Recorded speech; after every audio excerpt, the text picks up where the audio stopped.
Hola, buenos días. Soy Manal. Mi grupo está formado por Fátima, Safa y yo. Hemos traído unos invitados para que nos expliquen qué es la ilustración. Son la señorita Algassi, que viene desde el Pla de Santa María, el señor Feijó, que viene desde Valls, y el señor Banimaku, que viene desde Arabia Saudí para explicarnos qué es la ilustración. Esperemos que os guste y feliz Navidad. Bismillahirrahmanirrahim. Salam alaikum. La ilustración es el periodo histórico del siglo XVIII. Nace en Inglaterra y Francia y se difunde por Europa y América.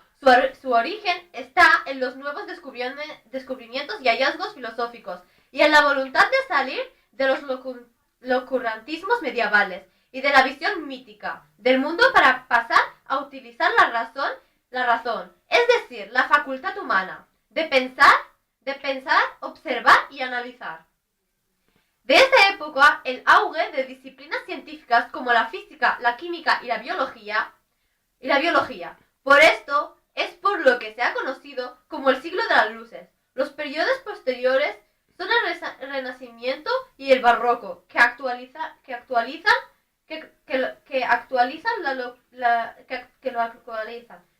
la cultura clásica de Roma y Grecia, pero la mayor parte de la población sigue viendo sujeta a la religiosidad y al mito.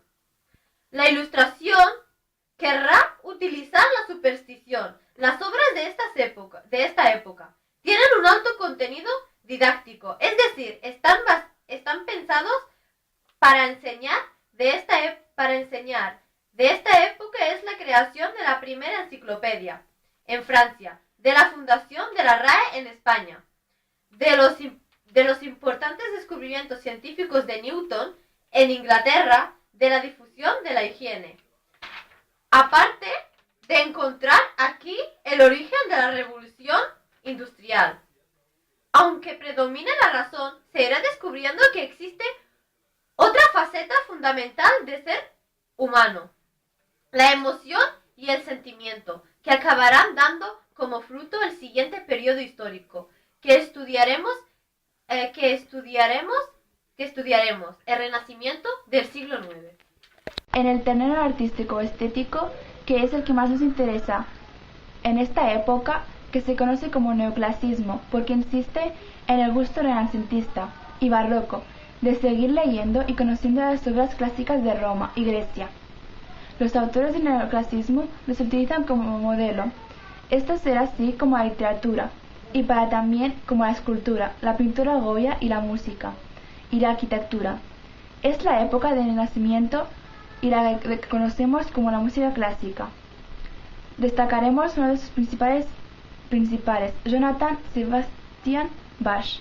En la literatura cabe destacar la preponderancia de la voluntad pedagógica. Muchos escritores son principalmente pensadores y filósofos, Voltaire, Montesquieu y Rousseau. Y el género preferido para difundir ideas es el ensayo, obra del pensamiento y reflexión sobre un tema. Esto hace que haya poca poesía, más propia de la imaginación y la fantasía, que pondrá de moda el romanticismo. También escriben cuentos, moralejas y fábulas. De esta época son las conocidas fábulas de La Fontaine. La nueva tecnología de la época permitirá también viajar y conocer nuevos mundos desconocidos en Europa. Esto pues también es moda la literatura de aventuras, como obras tan conocidos como Robinson Crusoe de Daniel Defoe o Los viajes de Gulliver de Jonathan Swift. La literatura del neoclasismo en España. Poesía, como se ha dicho, es una época con poca poesía. Nombramos solamente a Juan Meléndez Valdés, autor que limita clásicos griegos y latinos de Garcilaso de la Vega, convirtiendo ya en clásico español. Teatro. Está marcado por mantener la forma clásica y por la voluntad de enseñar y combatir creencias que la razón cree perjudiciales. Nombramos a Leandro Fernández de Moratín, autor del Sí de las Niñas, donde critica que las mujeres en esa época no tengan libertad para casarse con quien quieran. A esa época era frecuente que los padres casaran a sus hijas con viejos adinerados. Aunque sea el siglo de la luz y de la razón, se dará importancia a la libertad de los sentimientos, en este caso el amor. Novela, cuento y ensayo.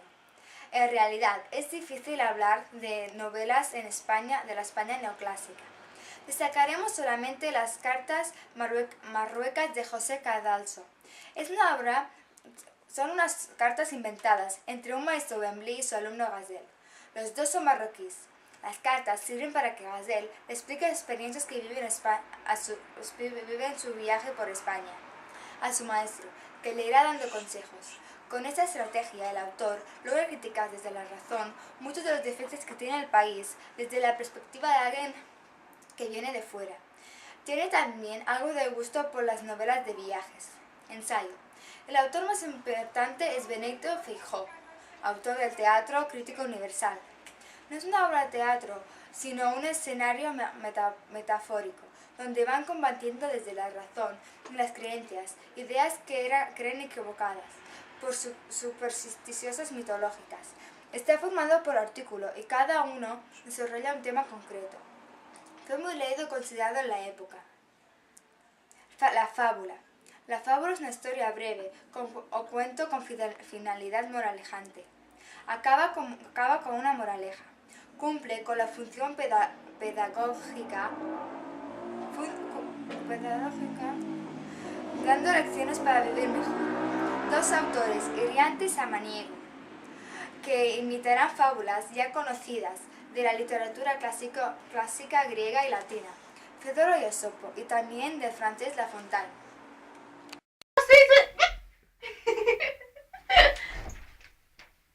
Madre, no puedes quitar, ¿eh?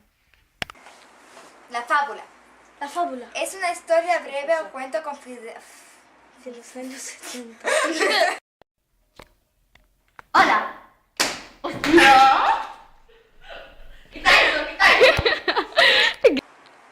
Dos autores, irritante.